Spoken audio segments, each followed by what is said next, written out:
Attention, your paradigm is about to shift at the intersection of fact and reason. You're entering Kingston Country. I'm Dan Kingston, and you're listening to the Dan Kingston Podcast. $1.2 trillion spending bill. It's going to Biden's desk. The House passed it. $1.2 trillion. It did get, I believe, 13 Republicans, congressional Republicans, to vote onto it. Intense negotiation, of course. After Virginia, the Democrats found themselves backed into a corner, and Biden cracked the whip. He got it done. $1.2 trillion in one go. And you know there's going to be a lot of pork. Why did it get Republican support? Why did one Republican support it? When you have billions going to bike lanes, billions of dollars in this infrastructure bill are going to bike lanes, protected bike lanes. $226 billion of the $1.2 trillion will go to the transportation projects. And that includes light rail, redesigned intersections, and protected bike lanes. $226 billion to protected bike lanes. How did this get any support? How did people not question that? Why are we spending billions of dollars on bike lanes? And some of these intersections are pretty bad, but $226 billion to intersections, bike lanes, and light rail. Have you seen light rail in your neighborhood? It's not like it's common throughout the country, but there are areas that have light rail. I guess it's important for some people to commute. They need their light rail. Maybe you're listening to the podcast on light rail and you're screaming, Dan Kingston, don't take away my light rail. But chances are you're not. You're probably in a car. And right now you have self-driving car technology is really expanding fast. Why are we pouring billions of dollars into the last generation's technology, into outdated public transportation technology? Why not put some money into some self-driving buses? Why are we investing money in light rail and train stations and, things that aren't going to be here in 20 years when a lot of these projects are actually slated to be complete? Oh, congratulations, we just completed the light rail station. And meanwhile, you have, self-driving buses and nobody takes the train anymore. So it looks like a North Korea train station that's perfectly constructed, beautifully built, beautiful, architecture, and nobody's in it. No one's using it because everybody just gets on the self-driving bus. And what is a protected bike lane anyway? Why do we need to spend billions on protected bike lanes? I understand biking is a healthy thing. It's fun. You get your exercise. But it seems to me there's plenty of places you can go biking around, and the street's big enough for bikes. So why do we need to build, all this money, federal money, into bike lanes? Because it's part of the far left and their climate change agenda. This isn't an infrastructure bill. This is a climate change political bill. This is everything that they can to put in their political agenda. They'll squeeze it into this. And that's why you have billions spent on bike lanes. Now, we do need some of the infrastructure to be improved. In California, you got a report where a huge number of these overpasses are structurally deficient. I don't know if that's the right terminology, but they're, I guess, could fall down. And wouldn't it be embarrassing after an infrastructure bill is passed that you start having some overpasses collapsing? Because it was an infrastructure bill in name only. Is all of this money going to actually go to fixing bridges and overpasses and roads that are crumbling where people could actually die? Maybe some of it will, But in order to fix all of our bridges and roads and highways and make everything safe, it's going to be more money. It's going to be more money. And this is being spent on bike lanes and light rail. So you're going to have a lot of projects that aren't going to be helped out. I mean, they're not going to be done. Why? Because instead of actually spending on infrastructure, a lot of this goes to pork barrel spending. It goes to things like bike lanes, things where really there's no business spending this much money on it. And it's so lazy. They're so lazy, aren't they?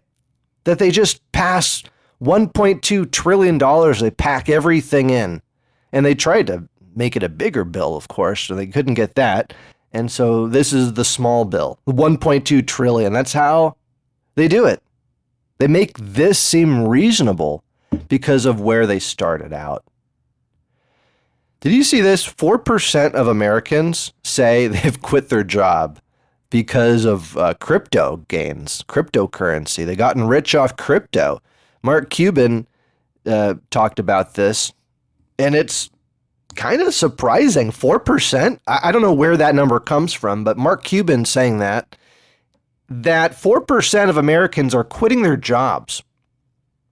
And I think this is a real report. I mean, this is really being written about because cryptocurrency, you can get in very low money and all of a sudden you get lucky. It's like gambling. You hit the jackpot and you get a huge gain. I guess even more, a larger percent of Americans know somebody that quit their job from crypto. Do you know somebody who made a lot of money from cryptocurrency? I do. I know a number of them. And I wish I could, spread the wealth on that.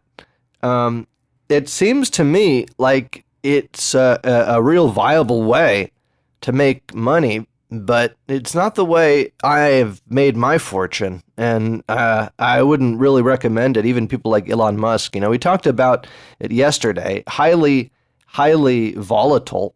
Of course, volatility, that's where the money's made. And the decentralized currency, the idea behind it is very democratic, very in line with the Patriot movement and what we're trying to do. Not to put a political spin on cryptocurrency, but the idea of decentralized currency just lines up with everything conservatives believe in and not having a top-down control over your life. You should be in control over your life. So, interesting headline, 4% of Americans say they've quit their jobs thanks to the cryptocurrency gains. Maybe it could be you if you get some of the Shiba coin.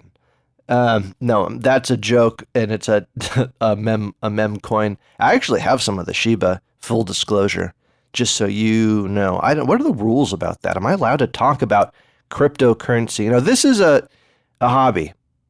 Maybe you're new to the podcast. Maybe you listen all the time, but I'm not paid for this. There's no advertisements. Maybe you've noticed. There's no commercials. At sometimes, at points in the show, maybe episodes, seasons back, I've had sponsors from time to time. I might have a sponsor again, but ultimately zero advertisements, zero corporate control, just Dan Kingston telling you what he believes. And there's no script here. I'm not reading, and I'm sure it doesn't sound like I'm reading. I don't want it to sound like I'm reading. I want it to sound like it is. Like it's coming from my mind, from my brain, through my mouth, into the microphone, into your ears. Whatever comes in, it's unfiltered. And I'm gonna say what I believe. Even though, as I say time and time again, it's more important what you believe. It's more important that you believe something and that you don't just use what Dan Kingston says to form your own opinions. I know you wouldn't, because as part of Kingston Country, you are way above in intelligence what the average person who listens to the radio is. Just because you're able to take in all different ideas. We talk about things that are ideologically defying political ideas that don't necessarily fall on the left or on the right, maybe more often than not libertarian. And you're able to balance this, and you're on for the ride. You love it. And I love it that we're doing this together. I'm trying to do it every day.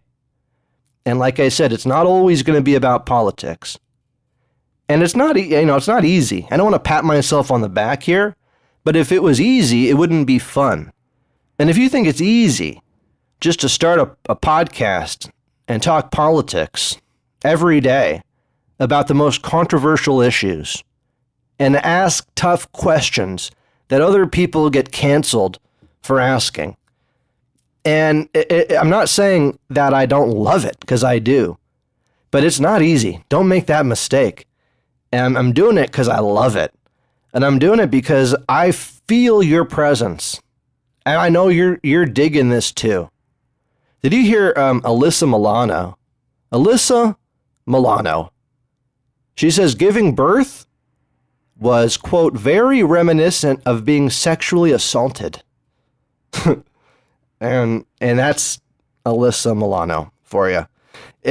What she says, you got to laugh, but she has a point, doesn't she? I mean, if you're in a room and everybody's in there, and as she puts it, everybody has access, too many people have access to my vagina. So Alyssa Milano came out there in a podcast, and she's comparing birth to being sexually assaulted. And you got to feel for her child, It's like, oh, thanks a lot, Mom. Like, I didn't mean to sexually assault you. Like, that would really, mess you up. You have to go to therapy, Why are you here, Dan? Why are you here for therapy? Oh, well, my mom, she compared my birth to being sexually assaulted. Oh, okay. So you got the mommy issues like everybody else then, is what the therapy. Have you ever been to therapy? It's all about your upbringing, right? Like Freud, it's all about how you were raised and the Oedipus and all that. Psychology and therapy, it's such like the Wild West of science. It's all just feeling and emotion. There's no real science, is there, for that stuff? But Alyssa Milano, maybe she's the one that should seek some treatment and see a psychologist or something, because I guess she was brought right back into her sexual assault after. I don't mean to make a joke about it. Maybe this is a common thing. Have you ever heard about this? I've never heard about that before.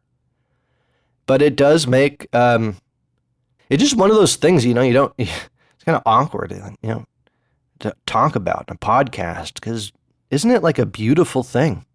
Giving birth is supposed to be such a beautiful thing. And to paint it in such an ugly picture is just so symbolic of everything Alyssa Milano talks about, like making beautiful things into ugly, ugly things. That's just what she's known for, isn't it? Alyssa Milano. So what do you think about the $1.2 trillion spending bill? Do you think it's a good idea to spend billions on bike lanes? Maybe you're a bike enthusiast. Maybe you bike all the time. Maybe you're really into health and fitness. And you're saying, Dan Kingston, don't take away my protected bike lanes. Well, power to you, sir or ma'am. Maybe you've heard about this. While Pete Buttigieg is out on paternity leave, you have a transportation crisis. Nearly 160 ships, cargo ships, are waiting outside the Southern California ports. They're just waiting to unload their cargo. And why? Well, maybe part of it's 4% of Americans that have quit their jobs thanks to because of their cryptocurrency gains.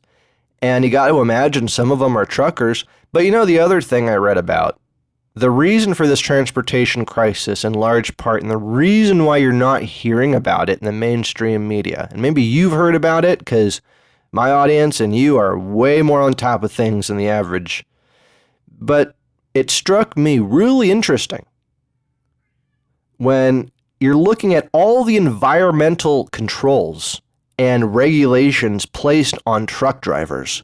They're essentially independent contractors. Truck drivers are. They have to buy their own truck, they fix it, they keep it up. And when the government adds environmental regulations, they're the ones that have to comply. And this can be really, really expensive. Maybe you're a trucker, maybe you know a trucker, maybe you know more about this than I do. But because of the increased regulations being placed on truckers, less and less are being able to keep up. And because of that, you just have less trucks. You have people quitting because of crypto. You have people afraid to work because of the mainstream media making everybody afraid to go outside of their house. You know, step outside your house and you could catch corona. Wear a mask inside your car because it could come through your filter and infect you and kill you. So everybody's afraid to even drive around in a truck. And maybe not truckers, probably not truckers, but I think that is a part of the labor shortage. People are afraid to get outside their house.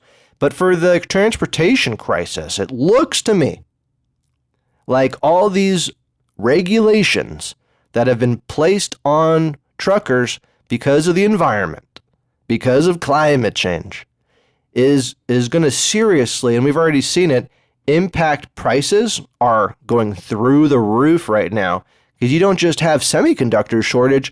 Even if somehow you're lucky enough to get that semiconductor into that product, then it's going to wait outside that port with another 160 ships just waiting outside there to unload their goods.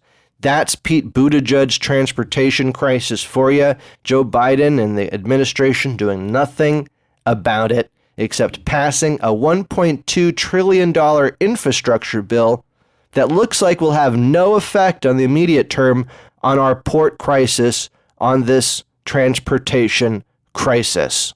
Criminal. It's criminal. Kingston Country. You've been listening to the Dan Kingston Podcast.